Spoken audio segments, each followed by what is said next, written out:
Сега, тъй като септимата е много далечно, нали? Ти много добре се обърка с секундата. Ла си. Защото едното е възходящо, другото е нисходящо. И Да, но нали знаеш за обращение на интервалите? да, Когато обърнем септимата, тя става секунда. да. Аз в това Да. се обърках. Ти от това се обърка.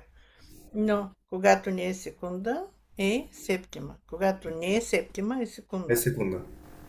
Също терцата и секстата можеш да ги обръщаш. Като малката секунда се обръща в голяма септима и голямата секунда в малка септима и обратно. Голямата септима в малка секунда. Тия вече големи и малки не ги знам. Големият интервал се обръща в малък. А малкият е в голям. Малкият в голям. Чистия в чист.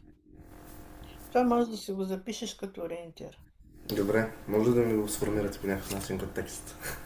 Добре. Обращение на интервалите.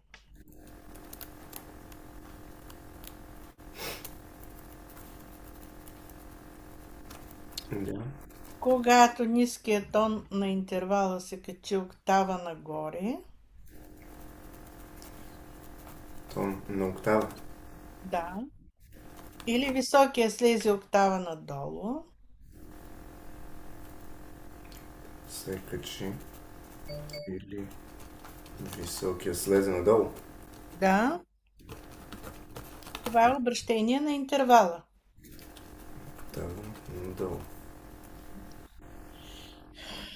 Винаги сбора на двете цифри дава 9. И сега ще ги обърнем.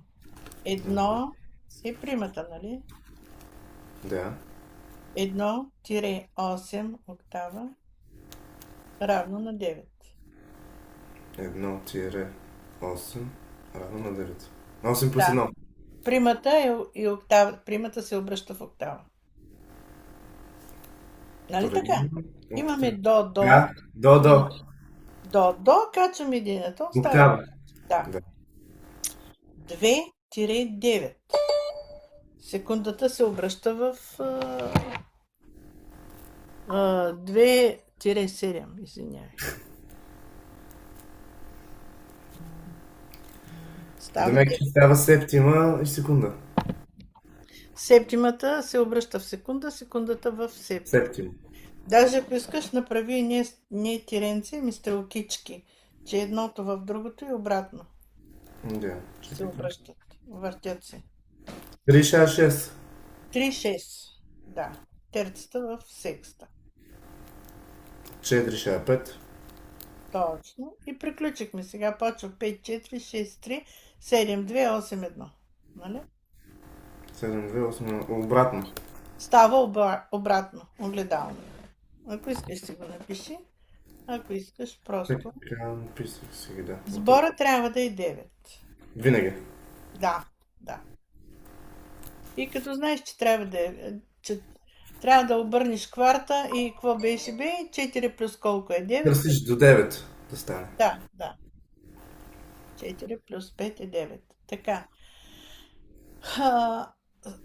Обращение. Да, пиши отдолу.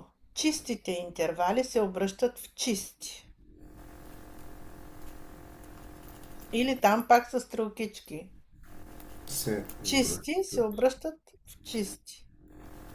Чисти. Така. Малки в големи. Големи в малки. Не големи в малки, обратното. Увеличение в умаление.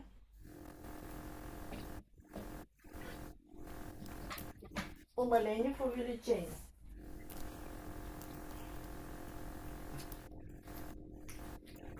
И двойно увеличение в двойно умаление и обратното.